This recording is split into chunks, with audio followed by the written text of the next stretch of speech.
Hello guys, welcome to my channel autism and music. मैं हूं कोमल ठाकुर और आज अगेन मैं अपना एक्सपीरियंस आप लोगों के साथ थोड़ा सा और शेयर करना चाहती हूं।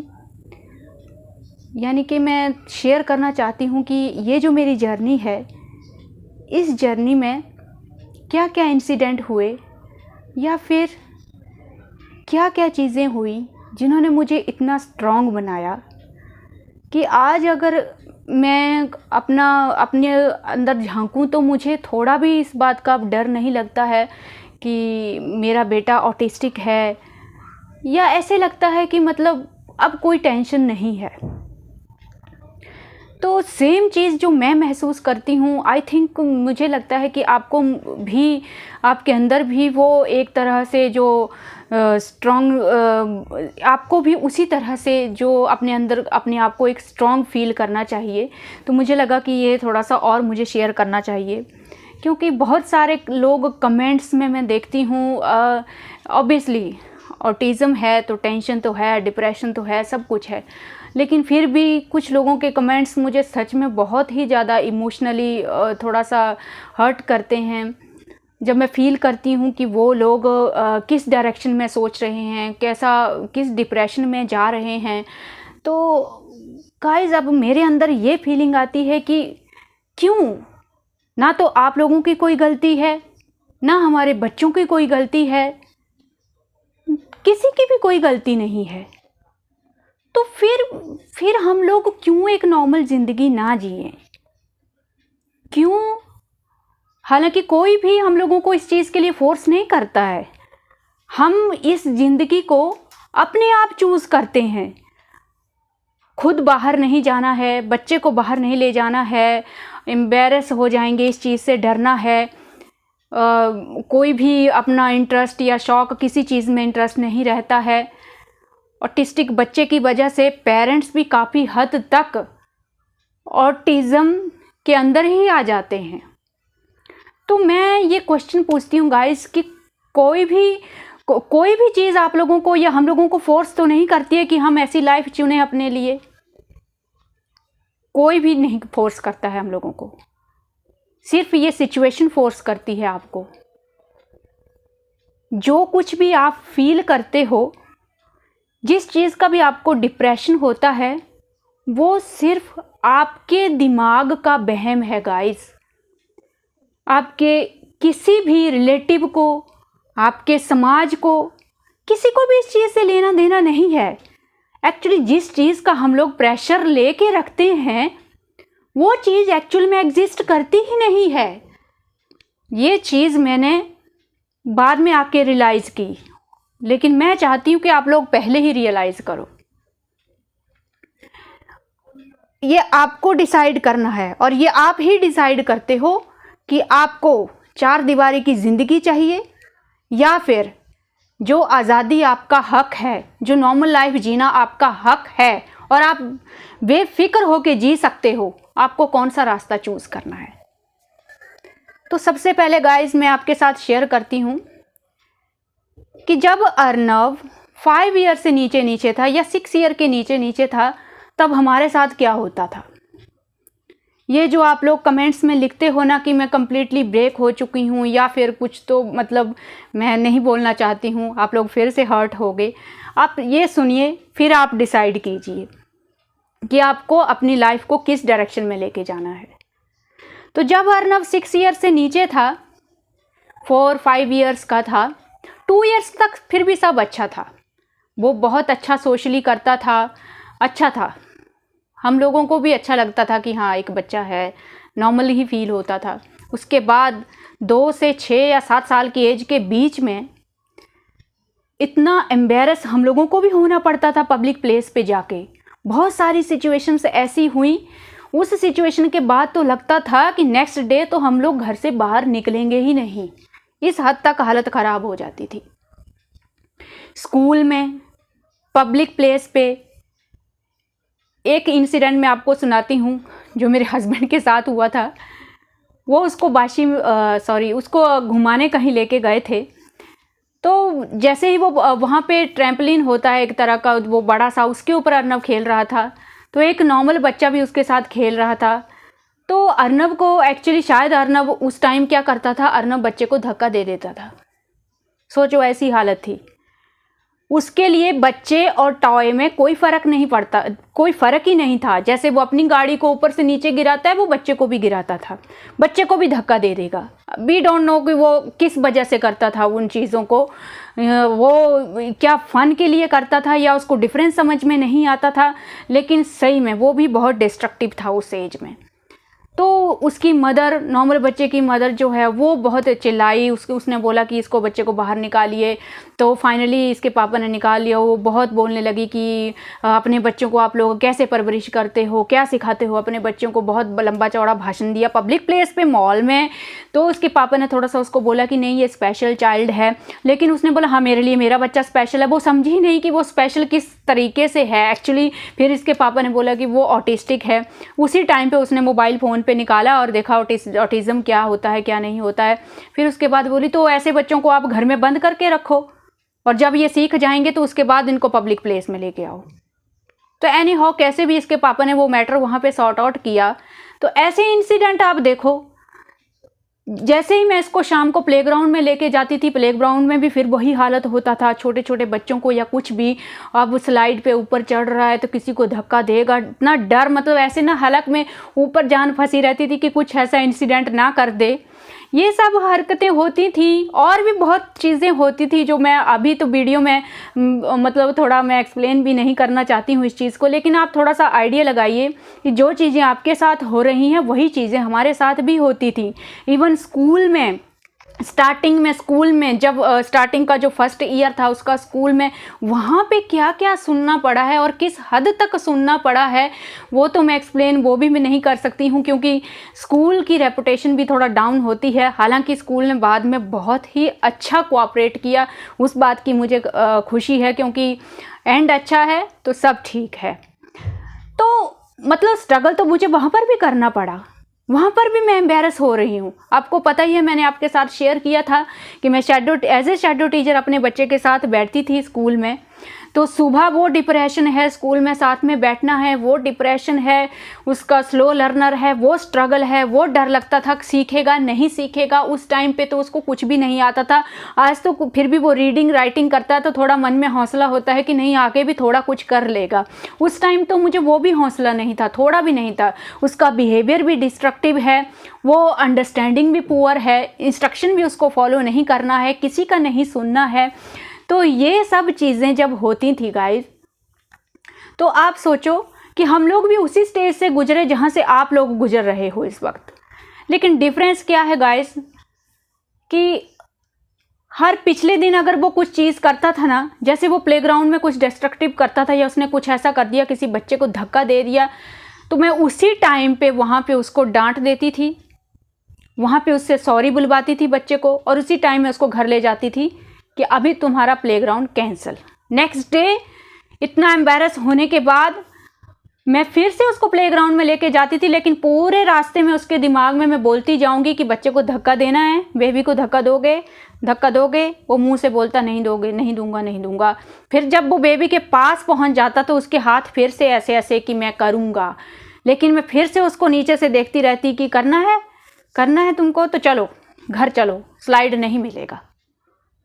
या घर में आके मैं उसको किसी एक स्पेस पे चुपचाप बिठा दूंगी, वहाँ से हिलने नहीं दूंगी, उसको कुछ नहीं दूंगी, खाने को भी कुछ नहीं दूंगी मैं उसको कुछ देर के लिए। या कभी कभी तो मैंने ऐसा किया है कि उसके मुंह के सामने मैंने उसका फेवरेट चीज़ खाया है, कुछ भी चॉकलेट रहेगा या कुछ भी खाया है, उसको आधा घंटा एक अलग कमरे में मैं उसको चुपचाप बिठा देती थी कि हाँ बेड पे बैठ जाओ, चुपचाप बैठ जाओ, कुछ नहीं करना है, ताकि उसके माइंड में वो चीज़ जाए कि ये जो पनिशमेंट मुझे मिला है ये किस चीज़ के लिए मिला है। नेक्स्ट डे मैं फिर से जाती थी। ऐसे ऐसे करके गाइस चीज़ें एक्चुअली में धीरे धीरे सुधरने लगी। एक्चुअली गलती मेरे बेटे की भी नहीं है, वो स्टार्टिंग में उनको पता ही नहीं होता है कि पब्लिक प्लेस में कैसे बिहेव करना है, या कई बार समटाइम्स वो डिफरेंस ही नहीं कर पाते हैं कि बच्चा अलग चीज़ है और टॉय अलग चीज़ है, या फिर उनके दिमाग में ये चीज़ होती ही नहीं है कि बच्चे को नुकसान पहुंच सकता है, बच्चे को ब्लड निकल सकता है। तो इस चीज़ की अवेयरनेस होती ही नहीं है। तो ये अवेयरनेस तब तक नहीं होगी जब तक आप बच्चे को उस सिचुएशन में नहीं रखोगे। अगर आप चाहते हो कि आपका बच्चा पब्लिकली सेटल हो तो आपको ये सब चीज़ें फेस करनी पड़ेंगी। नो डाउट कई बार आपको एम्बेरस होना पड़ेगा, लेकिन हम लोगों को अपने बच्चे को सिखाना है तो इतनी कीमत तो हम लोग दे ही सकते हैं। और एक पॉजिटिव चीज़ मैं आपको और बताना चाहती हूँ। 9 साल का मेरा बेटा है, और गाइस देखो, मैं मतलब एक छोटे से शहर से निकल के आई हूँ, हिमाचल से, और उसके बाद इतने बड़े शहर मुंबई में आके मैंने ये सारी सिचुएशंस फेस की। मतलब इवन अपने घर में तो मैं अपनी डिस्ट्रिक्ट से बाहर तक कभी नहीं निकली थी, तो यहाँ पर आके जिस तरह से मैंने स्कूल में किया है, मेरे हस्बैंड ने भी किया, तो वो चीज़ें धीरे धीरे सिचुएशन सिखाती गई और हम लोग भी स्ट्रॉन्ग होते गए गाइस। मैक्सिमम टाइम ये दिल करता कि नहीं, चुपचाप 4 दीवारी में बैठ जाओ, डर सा लगता, अजीब सा फील होता, लेकिन ये जो अपने अंदर की मदर है ना, ये मुझे अलाउ ही नहीं करती थी कि मैं कभी हार मानूं। फिर मेरे दिमाग में आता था कि एक बार मैंने स्टॉप कर दिया तो मैं दूसरी बार खड़े नहीं हो पाऊंगी, और गिव अप करने से मैं हमेशा डरती थी। और अभी तो ये मेरा नेचर बन चुका है कि मैं किसी भी नए चैलेंज को लेकर, अर्नब के लिए किसी भी नए चैलेंज को लेकर मैं रेडी रहती हूँ। फ़र्क नहीं पड़ता है कि मैं सक्सेस होंगी या नहीं होंगी। तो ये सब चीज़ें हैं गाइस। ये चैनल मैंने अपने बच्चे की सिंगिंग के लिए किया था। एक्चुअली मुझे बहुत सारे लोग बोलने लगे कि आपको यूट्यूब चैनल बनाना चाहिए, सिंगिंग के वीडियोस मैंने उसके डालना स्टार्ट किए। उसके कुछ टाइम बाद मैंने सोचा कि इसका एक इंट्रोडक्शन का वीडियो होना चाहिए ऑटिज़म का। मैंने कभी नहीं सोचा था गाइस कि मैं ऑटिज़म के ऊपर वीडियो बनाऊंगी और अपने एक्सपीरियंस शेयर करूंगी। ये सब कुछ एक एक्सीडेंटल है। मतलब जैसे ही आप लोगों ने उस वीडियो पे कमेंट किए, मेरा जो दिमाग है ना, मैं इमीडिएटली मुझे वो सारा जो उसका 4 और 5 साल का जो वो जर्नी था ना पीछे का, वो पूरा फ्लैश हो गया।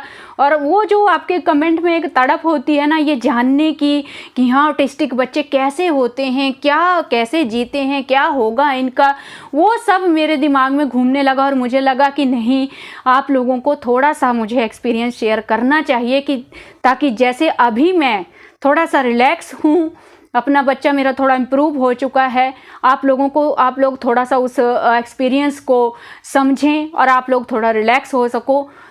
तब फिर मैंने उसके बाद ये चैनल पे ऑटिज़म के वीडियो डालना स्टार्ट किए। इनिशियली मैंने ये नहीं सोचा था।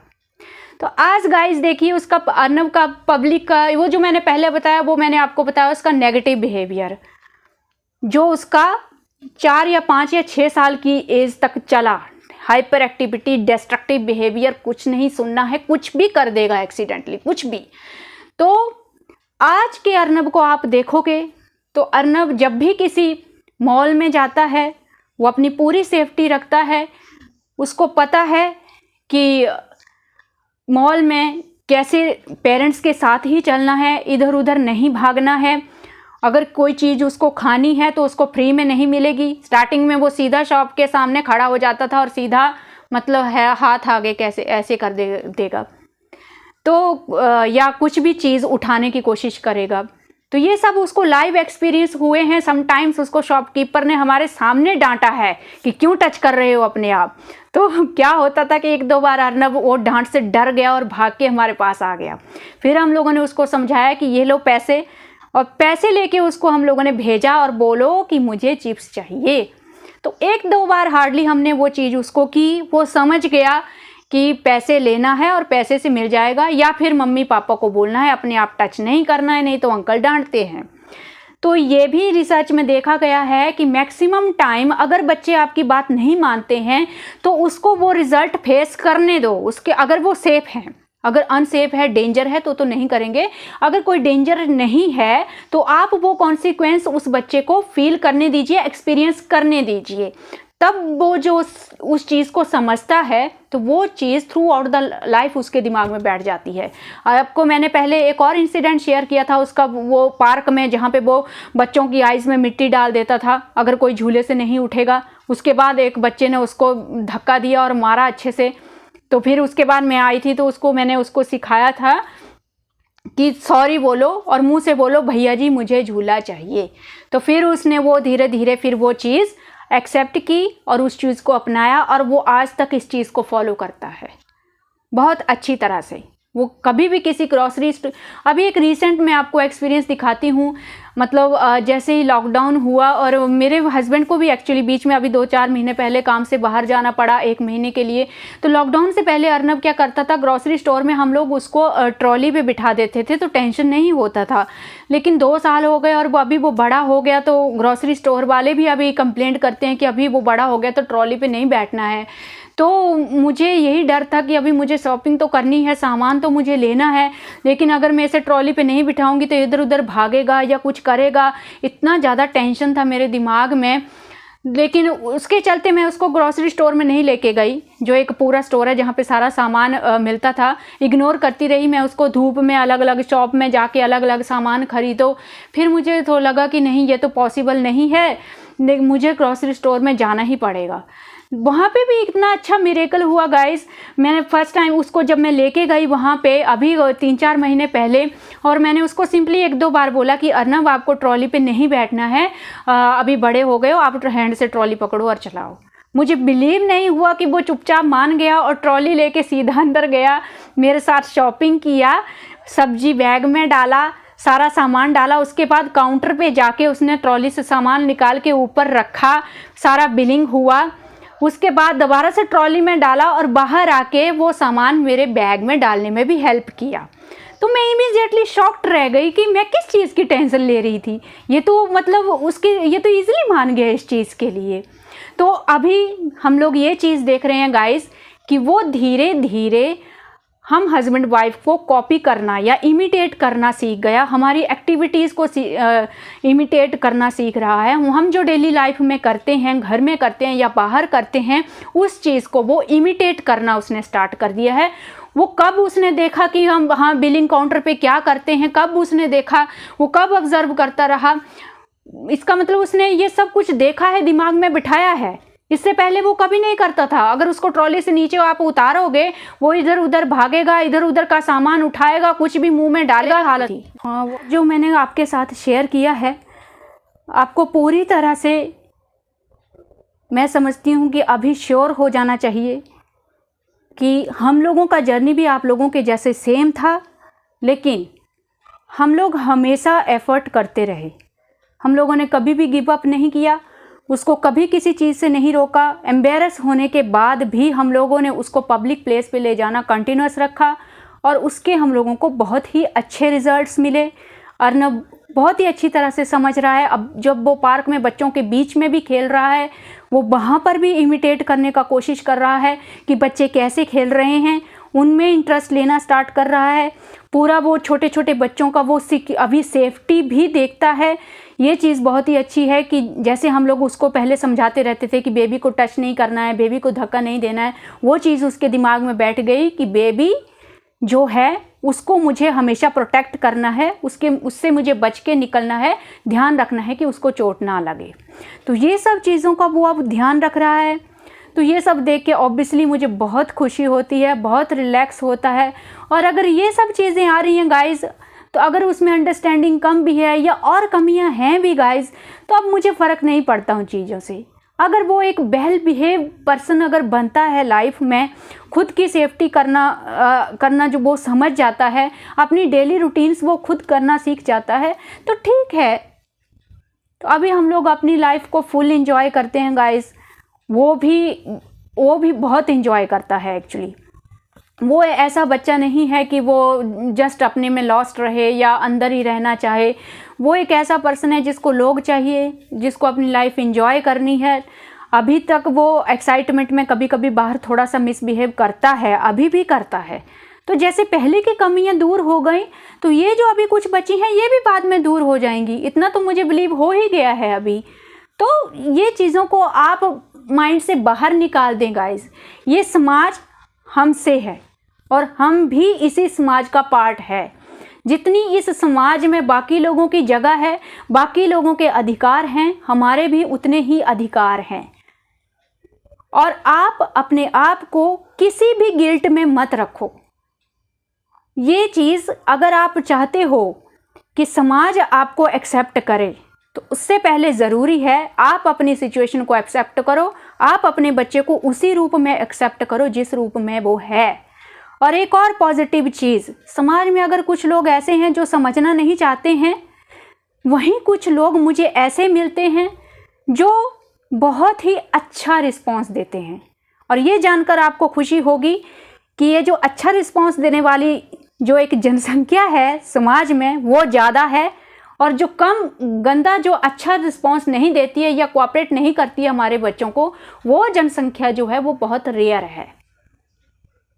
बहुत कम आदमी ऐसे मिलते हैं। तो आपको आर्गुमेंट करने की ज़रूरत नहीं है, चुपचाप सॉरी बोल के वहाँ से निकल लो। समझाने का भी कोई फ़ायदा नहीं होता है ऐसे लोगों को। और मैक्सिमम टाइम मैंने देखा है कि अगर हम लोगों के सामने ये बोल देते हैं कि हाँ, अगर कुछ प्रॉब्लम होती है, हमारे बच्चे ने किसी को कुछ किया है, और आप बोल देते हो कि प्लीज़ सॉरी, वो एक स्पेशल चाइल्ड है, इतना आपको बोलना है, तो आप देखिएगा आपको ज़रूर कुछ आदमी ऐसे मिलेंगे जो अपने बच्चों को ऑन द स्पॉट समझाते हैं कि हमारे बच्चों की वो हेल्प करें, हमारे बच्चों के साथ खेलें, और ख़ुद भी हर रोज़ आकर हमारे बच्चों के साथ इंटरेक्ट करते हैं। ये बहुत ही अच्छी चीज़ है गाइस, मैं ज़रूर इस बात को आपके साथ शेयर करना चाहती थी। और अर्नव का जो सोशल बिहेवियर और वो जो इतना एंजॉय करने वाला अभी पर्सन है, उसके पीछे ऐसे लोगों का बहुत बड़ा हाथ है। पार्क, पब्लिक प्लेस हमारे बच्चों के लिए बहुत ही अच्छा प्लेस है, तो यहाँ पर जाने से आप बिल्कुल ना डरें और इग्नोर कर दें। एम्बेरस होना या कुछ भी है या किसी भी चीज़ का लोड दिमाग में नहीं रखना है। हमको बस अपने बच्चे को इसी समाज में रह के इसी समाज के एटिकेट सिखाने हैं। तो थोड़ा बहुत तो लोगों को भी झेलना पड़ेगा। आफ्टर ऑल हमारे बच्चे भी बड़े होके इसी समाज का पार्ट बनेंगे, तो उनको भी कोऑपरेट करना पड़ेगा इस चीज़ के लिए। और हम बाहर नहीं निकलेंगे तो लोग कैसे समझेंगे ऑटिज़म क्या है? हम बाहर नहीं निकलेंगे तो लोगों को कैसे पता चलेगा कि ऑटिस्टिक बच्चे क्या होते हैं, इनसे कैसे डील करना है? अगर अपने ऑटिस्टिक बच्चों के लिए इस समाज में जगह बनानी है, अवेयरनेस बनानी है, तो हम लोगों को बाहर निकलना पड़ेगा। अपने गिल्ट को, गिल्ट नाम की कोई चीज़ है ही नहीं इसमें, बिल्कुल साइड में रख दीजिए। एक नॉर्मल पर्सन की तरह फील कीजिए। हमारे बच्चे भी एक नॉर्मल पर्सन ही हैं, उनको भी उतना ही प्यार मिलना चाहिए, उनको भी सारे राइट्स मिलने चाहिए। और ये कौन है श्योर करेगा? हम श्योर करेंगे। So go for it. So thank you for today.